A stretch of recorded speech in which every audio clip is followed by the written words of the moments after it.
Türkmenistana we ýurdun daşyna ýygdyrly howa gatnawlary henidem ýok. Bu ýagdaýda ýörite guralan charter uçarlary ýurtdan çykmagyň ýa-da girmegiň ýeketäk usuly bolmagyna galýar. Şunuň ýaly 2 uçuşyň 8 aprelde boljagy bir gün öň ma'lum boldy. Ortaýa Türkmenistandaky elçihanasynyň habarynda Türkmenistan aviakompaniýasynyň uçuşunyň 8 aprelde Aşgabat Moskwa reýs boýunça 1 sagat 8-de uçjakdygy aýdylýar. Elçihana muny uçuşyň bolmagyndan diňe bir gün öň Telegram kanalynda habar berdi. Ortaýa elçihanasynyň resmi web sahypasynda bu barada maglumat bolmady.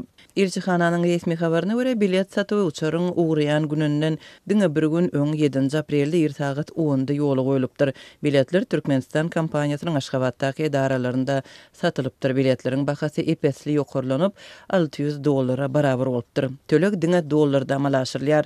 Howa gatnawy ätýaşlandyryş çykdyjylarynyň artmagy sebäpli ýokurlandy. Tölek daşary ýurt valyutasynda amalaşyrlar. Ýolagçylar tölek jekmejekliklerini aviakompaniýadan habar alyp bilerler diýilip Ortaýa elçihanasynyň beýanamasynda aýdylýar. Şol birakdyň özünde de elçihana Ortaýa barýan daşary ýurt raýatlarynyň 48 sagatlyk negativ PCR synagynyň bolmalydygyny ýatladýar. Garaşsyz neşir Türkmen News mundan öň Ortaýa charter gatnawlarynyň Ortaýa SYD aviakompaniýasy tarapyndan guralandygyny ma ýakynda Ortaýa garşy gerilen halkara sanksiýalar sebäpli SYD kompaniýasynyň daşary ýurtlara uçmagynyň besedilenligini belliýär. Habarda mundan öňki Türkmenistandan Ortaýa Federasiýasyna aýda ortaça 3 ýa-da 4 charter gatnawynyň bolundygy aýdylýar we biletleriň bahasynyň şonda $400 durandygy habar berilýär. Türkmen Newsyň bellemegine görä Rus aviakompaniýalarynyň şol uçuşlary COVID-19 pandemiýasyna garamazdan ýurdun daşyna çykmagy islegileri artan immigrantlar tarapyndan ulanylypdyr. Indi migrantlar üçin uçuşlary Türkmenistan howa ýollary gurýar. Neşriň habaryna görä elçihananyň düzýän sanawlary boýunça gurulýan charter uçuşlary Ortaýa göçmek islegini ma'lum eden Türkmenistanyň raýatlary üçin niýetlenipdir. Çeýle hem neşir Türkmenistandan Ortaýa indiki uçarlaryň 14-nji we 29-njy aprelde planlaşdyrylýanlygyny habar berdi. Soňky ýyllarda ýurtdan gitmek isleýän Türkmenistanyň raýatlarynyň sany artmak bilen boldy. Türkmenistany terk etmegiň ýollaryndan biri Ortaýa migrant statusyny almakdan ibarat.